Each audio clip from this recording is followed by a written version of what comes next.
is there an absolute truth? From a human perspective, obviously, there will be always different points of view, different opinions from each individual perspective. No two people stand in the same place. No two people have the same nature. No two people have the same perception and collective experience. So differences are bound to be there, and therefore it seems that truth is something that in a broader sense can be agreed upon on common factors, but in detail will differ. And that would argue against an absolute truth if we approach it from the human perspective. However, if we approach the same subject from a divine perspective, if we, for argument's sake, accept that there is a divine reality with a divinity, a divine deity that exists eternally in an eternal abode, right? Then we have a constant situation. And then whatever information is filtering down within human society from that higher divine realm, from that higher divine personality or source, yes, then if that information is filtering down into human society, then that information would be considered to be absolute.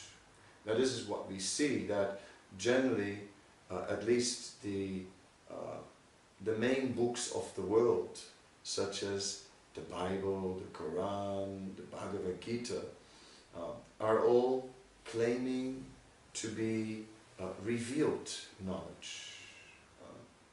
Like in terms of the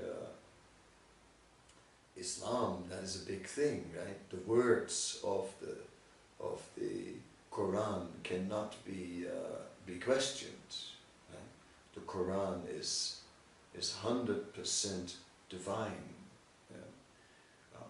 Modern religious studies may consider such a book the product of a particular time, place, cultural and social circumstance that have brought out these particular point of view that grew over a period of time, and so on. But the traditions themselves claim that their knowledge was revealed by God. Yeah. So this is truly what we're looking at. Is this knowledge coming into humanity from a higher source, God, through a via media, a prophet or an incarnation who brings this knowledge into the world?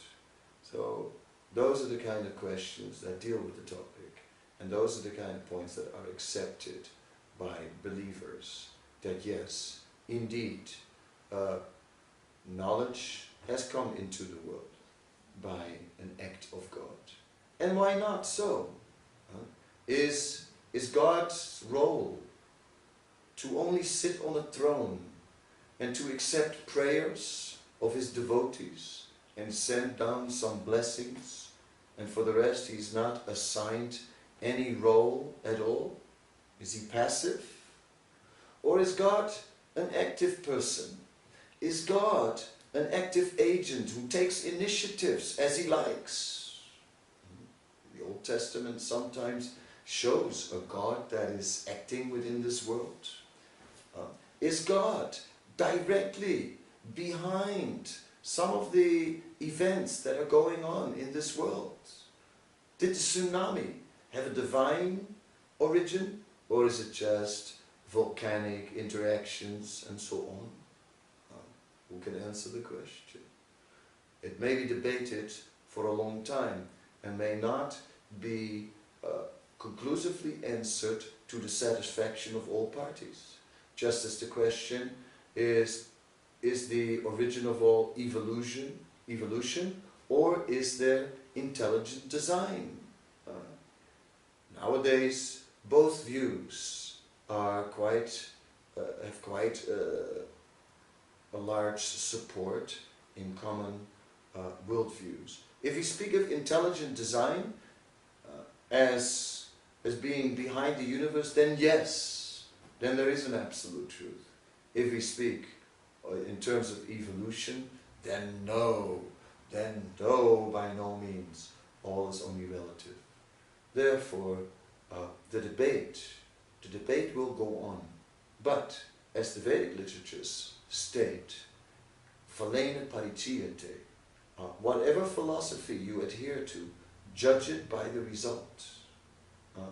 As we find in modern day pragmatism, where it is said that if the truth of the Vedic literature, if the truth of the Bhagavad Gita is indeed a fact and must then look at the happiness in the life of its followers, that indeed reaches a level of satisfaction way beyond what the average experiences.